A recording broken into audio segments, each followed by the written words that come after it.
Hey guys, Dante here, CEO of AllOneAcademy.com. If you have ever been curious about Forex trading but felt completely overwhelmed by all the different apps, brokers, charts, wallets, strategies, and people online saying different things, this video is for you.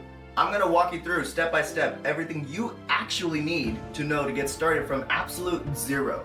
Not just the exciting parts, but the practical parts most people skip. By the end of this video, you'll understand what Forex trading really is, how money is made, what accounts you need, how funding works, what platform traders use, how brokers operate, what realistic expectations look like, and what your next step should be if you decide to pursue this seriously. This is not a get-rich-quick video, it's not shortcuts, it's not promises, it's just clarity. If you've been stuck researching, watching random clips, getting hyped one day and confused the next, this should remove most of the uncertainty. What Forex actually is. Forex stands for foreign exchange. You are trading one country's currency against another. When you see Euro USD, you're comparing the euro to the US dollar. If the euro strengthens relative to the dollar, the price rises.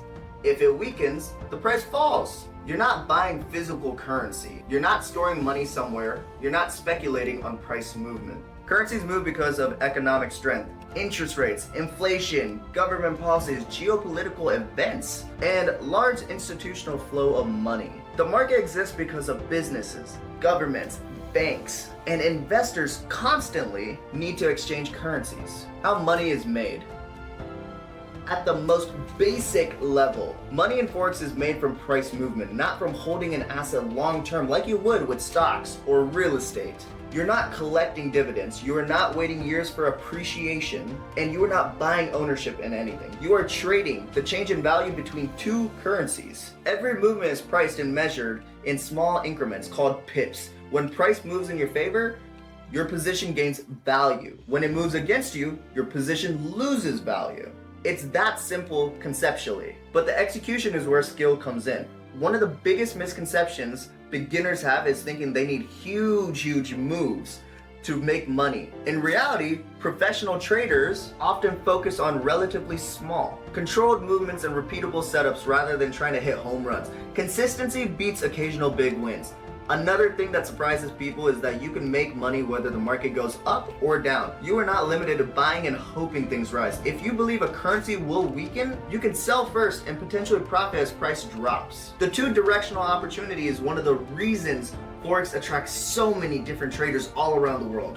Your actual profit or loss, or P&L in better words, depends on three main factors: direction, position size, and how far price is moving. Even if you predict direction correctly, poor sizing or poor timing can reduce or eliminate profit. On the other hand, a modest move with proper sizing can produce meaningful gains. Leverage also plays a role. Brokers allow you to control larger positions than the cash in your account alone would normally permit. This can amplify gains, but it also amplifies losses. Used responsibly, it increases efficiency. Used recklessly, it can wipe out accounts quickly and completely. It's also important to understand that trading is not just about predicting markets. It's about managing risk while participating in movement. Many beginners focus entirely on just the entry. Where do I buy? But experienced traders focus just as much, if not more, on where they will exit if things go entirely wrong. In practical terms, successful trading usually comes from a combination of reading market conditions, managing risk, controlling emotions, and executing consistently over time. It's less about one perfect trade and more about a series of disciplined decisions. If you take nothing else from this section, take this one thing and understand it. Money in Forex is not made by guessing or gambling. It's made by participating in price movement with structure, planning, and repetition. Forex versus stocks versus crypto. To really understand where Forex fits, it helps to compare it to two other markets most people are familiar with. Stocks and cryptocurrencies each operate differently, attracts different types of traders, and comes with its own advantages and its own set of risks. Stocks represent ownership in a company. When you buy a stock, you're essentially buying a small piece of that business. The price moves based on the company's performance, earning reports, and leadership decisions, industry trends, and overall economic conditions. Stocks also trade during specific market hours, which means opportunities are limited to those windows. Many people view stocks as more of a long-term investment, although they can absolutely be traded short-term as well. Cryptocurrency is a decentralized digital asset market that runs 24 hours a day. Pretty cool. It's known for a very large price swing, both up and down, which can create big opportunities, but also significant risk. Because the market never closes, it can be emotionally draining for beginners who feel like they need to watch the charts constantly. Crypto is also influenced heavily by sentiment, news, regulation changes, and large holders moving funds. Forex, on the other hand, sits somewhere in the middle between, I guess you could say. It is the largest financial market in the world with enormous liquidity and constant participation from banks, governments, corporations, and institutional traders. It operates 24 hours a day during weekdays, following global financial centers. Unlike stocks, you're not tied to the success of one single company. Unlike crypto, price movement is generally more structured and influenced by macroeconomic factors such as interest rates, inflation, and global capital flows. Another key difference is that Forex allows you to trade strengths versus weaknesses between entire economies, not just individual assets. That makes it uniquely suited for traders who prefer a market with consistent volume, predictable sessions, activities, and flexibility in trading hours. None of these markets are inherently better than others. They're simply different tools. The best choice depends on your personality, schedule, risk tolerance, and what kind of trading environment you honestly feel the most comfortable operating in. The 24-hour market. Why this is a major advantage for Forex traders. Forex operates 24 hours a day during the weekdays following global financial centers. As one region sleeps, another one wakes up. The major sessions: Asian session, London session, New York session. Each session has different characteristics. The Asian session is typically slower and more range-bound. London often brings strong momentum because Europe is a major financial hub. New York overlaps with London for several hours throughout the day, creating some of the highest activity every single day.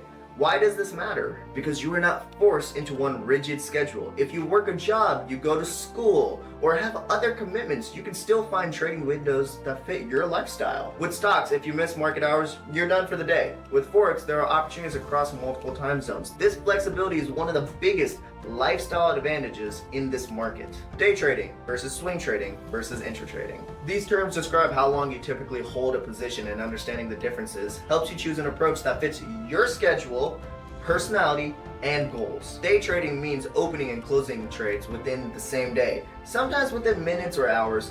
Day traders focus on short-term price movements and usually don't hold positions overnight. This style requires more screen time, quick decision-making, and consistency, but it also gives faster feedback. You know relatively quickly whether your idea worked out or it didn't.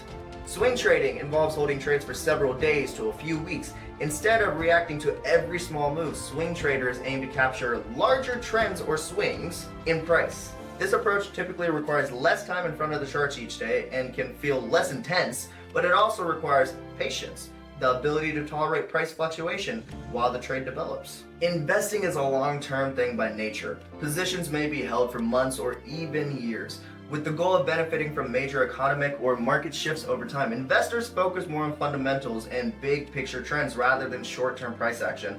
None of these approaches are inherently better than the others. Again, the best choice depends on how much time you have, how actively you want to be involved, and how comfortable you are with short-term volatility versus long-term uncertainty. Brokers. Before you can place a single trade, you need a broker. A broker is a company that connects your account to a Forex market and executes the trades on your behalf.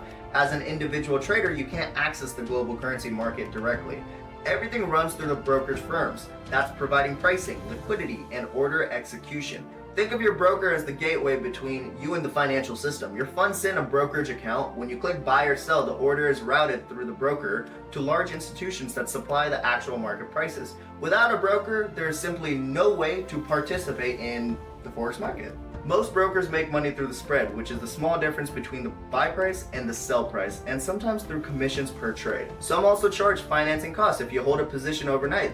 These costs are typically small per trade, but add up over time, especially if you're a swing trader. Which is why choosing a reliable broker matters. When selecting a broker, you want something stable, transparent, and easy to fund and withdraw money from. Pay attention to things like the platform compatibility, deposit methods, customer support, and overall reputation. This is where your trading capital lives, so this is not something to choose randomly. If you want to keep things simple and want to skip the research part, down below this video I linked the exact broker I use. Feel free to go check them out. It's what I use for my own trading and it works well with the platforms and tools I teach. You don't have to use it, there are many brokers out there, but if you rather follow the same setup I'm using instead of researching dozens of options, that link will get you started. Once your account is open and funded, you'll be able to connect it to a trading platform and begin practicing in real market environments. How brokers make money.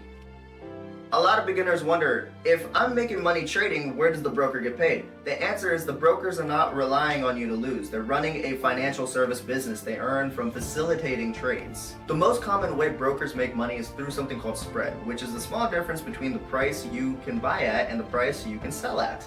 Even if the chart looks like one single price, there are actually two prices behind the screen. The tiny gap is essentially the broker's built-in fee for executing the trade. On most trades it's small, but over time and across millions of trades, it adds up. Some brokers also charge a commission per trade, especially on accounts with tighter spreads. In those cases, you may see near market pricing on the charts, but you pay a fixed fee when entering or exiting positions, whether it's spread, commission, or a combination of both. This is the primary way that brokers generate revenue for their business. Another way brokers can earn money is through overnight financing charges, sometimes called swap or rollover fees. If you hold a trade past a certain time, typically overnight, there's a small charge or credit applied depending on the currencies involved and the interest rate differences. This mainly affects swing traders more than day traders. It's also worth knowing that different brokers operate under different models. Some route your trades directly to external liquidity providers, while others manage order flow internally. From a beginner's perspective, what matters most is reliability, fair pricing, smooth execution, and the ability to deposit and withdraw money without any issues. The key takeaway is a legitimate broker doesn't need you to fail to stay profitable. They make money from trading actively itself. As long as people are participating in the market, placing trades, and using their services, the broker gets paid. Live account versus demo account.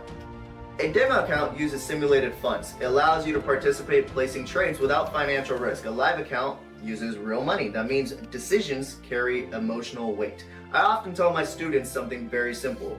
You are going to make mistakes as a beginner. There is no way around it. The only question there is, how expensive are those mistakes going to be? You can lose $1 learning something, or you can lose $1,000 learning the same exact mistake.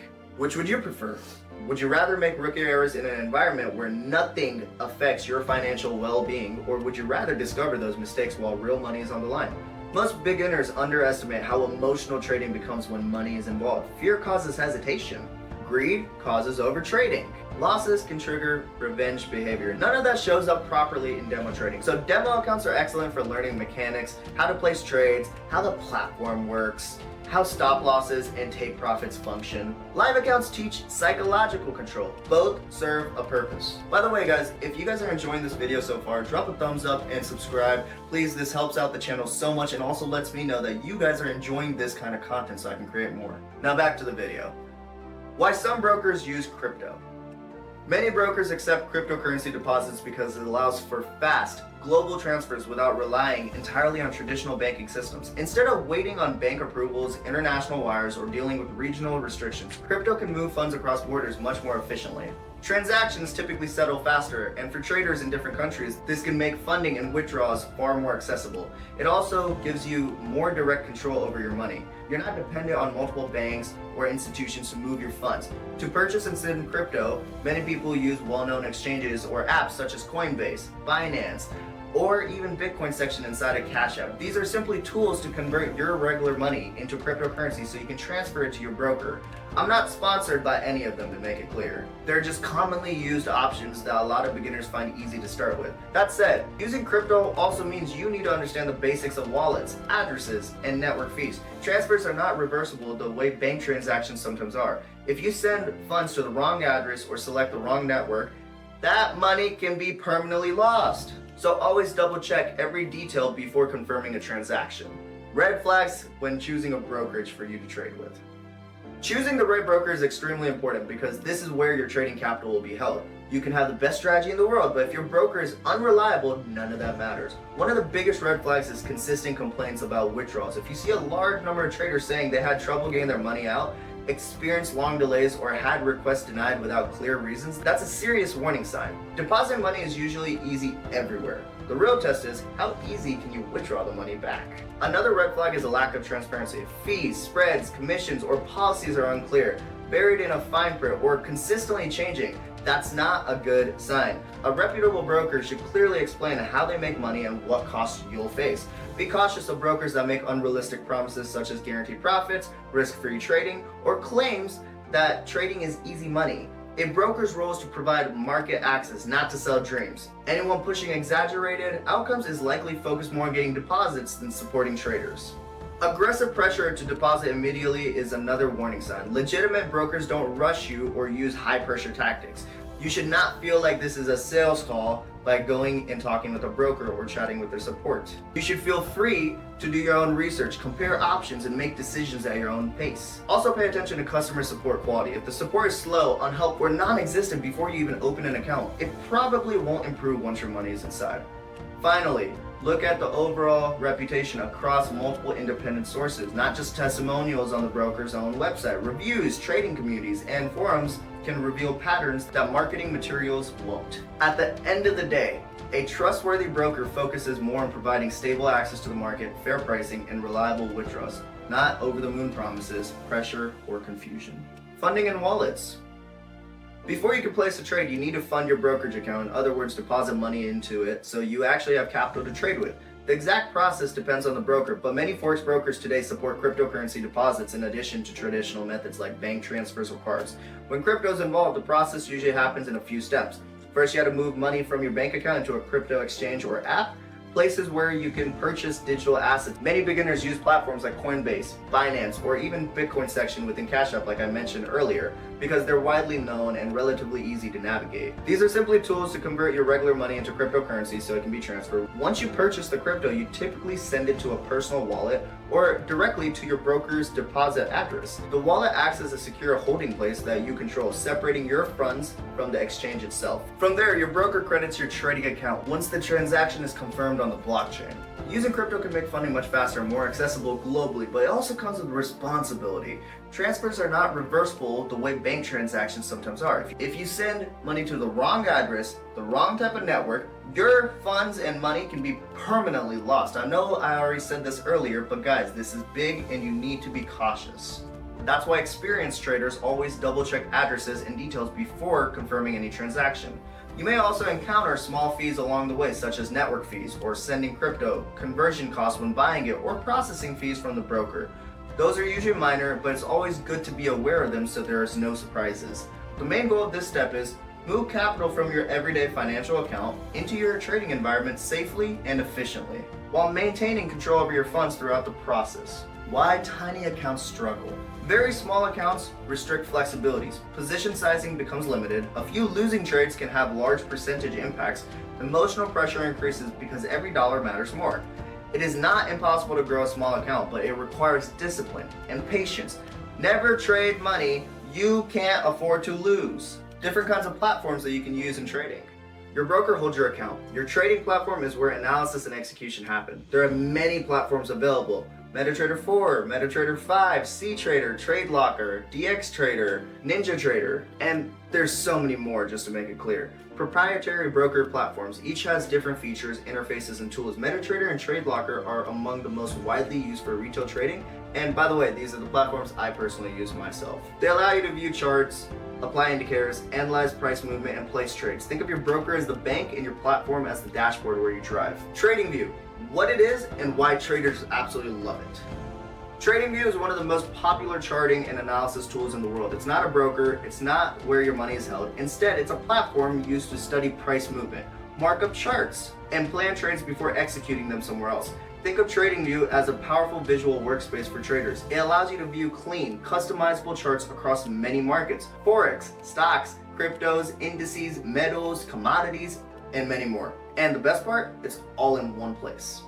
You can zoom in, zoom out, switch timeframes, and see how prices behaved historically, which is essential for understanding the market patterns. One of the biggest reasons traders love TradingView is the ability to draw directly on the chart. You can mark support and resistance levels, trend lines, zones, patterns, and key areas where the price has reacted in the past. This helps turn a confusing chart into something structured and readable. It also supports a wide range of technical indicators, tools that analyze price data to highlight trends, momentum, volatility, and other conditions.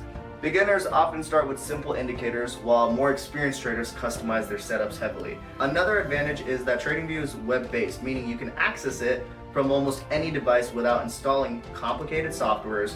Your charts and drawings sync across devices, so you can analyze on your computer and check the same setup on your phone. Many traders use TradingView as the platform where you're drawing and charting your trades, and then on a separate platform like MetaTrader or TradeBlocker where you're actually entering the trades. In other words, TradingView helps you decide what to do, while your trading platform is where you actually execute the trade.